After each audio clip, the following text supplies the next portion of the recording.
नमस्कार दोस्तों। हर साल भाद्रपद मास की शुक्ल पक्ष की चतुर्दशी को अनंत चतुर्दशी का त्योहार मनाया जाता है। इस दिन भगवान विष्णु के अनंत रूपों के पूजन के साथ साथ भगवान गणेश का विसर्जन भी किया जाता है। इस व्रत को सबसे पहले श्री कृष्ण के कहने पर पांडवों ने किया था। जब पांडव अपना सारा राजपाट हार कर जंगल में कष्ट भोग रहे थे, तब भगवान श्री कृष्ण ने अनंत चतुर्दशी का व्रत करने की सलाह दी थी। उन्होंने युधिष्ठिर से कहा, हे युधिष्ठिर, यदि तुम अनंत चतुर्दशी के दिन अनंत भगवान का पूजन व व्रत पूरी श्रद्धा से करोगे तो तुम सभी दुखों से मुक्त हो जाओगे। भगवान श्री कृष्ण ने पांडवों को इस व्रत का महत्व समझाने के लिए एक कथा सुनाई थी, जो इस प्रकार से है। प्राचीन काल में सुमंत नाम के एक ऋषि हुआ करते थे। उनकी पत्नी का नाम दीक्षा था। कुछ समय के बाद दीक्षा ने एक सुंदर कन्या को जन्म दिया, जिसका नाम सुशीला रखा गया। लेकिन कुछ ही समय बाद सुशीला के सिर से मां का साया उठ गया। सुशीला की मां की मृत्यु हो गई।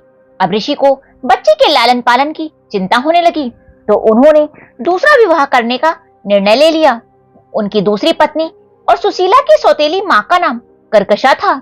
वे अपने नाम की तरह ही स्वभाव से भी कर्कश थी। जैसे तैसे भगवान की कृपा से सुशीला बड़ी हो गई, और वो दिन भी आ गया जब ऋषि सुमंत को उसके विवाह की चिंता सताने लगी।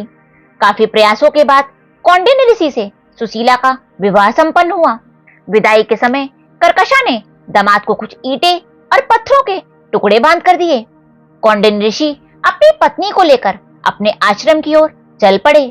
रास्ते में ही शाम ढल गई, तो ऋषि ने वहीं नदी के किनारे संध्या वंदन करने का निश्चय किया।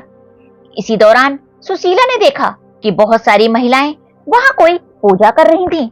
सुशीला ने उन महिलाओं से पूछा कि आप सब ये किसकी पूजा कर रही हैं व इससे क्या फल मिलता है। तब उन महिलाओं ने बताया कि आज अनंत चतुर्दशी है। इस दिन भगवान अनंत की पूजा करके उनके नाम का व्रत रखा जाता है।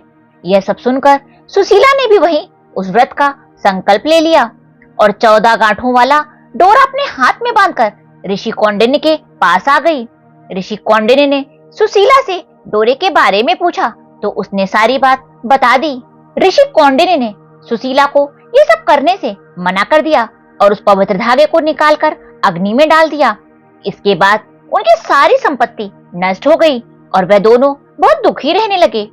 एक बार ऋषि ने अपनी पत्नी से इस दरिद्रता का कारण पूछा, तो सुशीला ने अनंत भगवान का डोरा जलाने वाली बात याद दिलाई। अपनी भूल का पश्चाताप करने के लिए ऋषि कौंडिन्य अनंत डोरे के लिए वन में चले गए।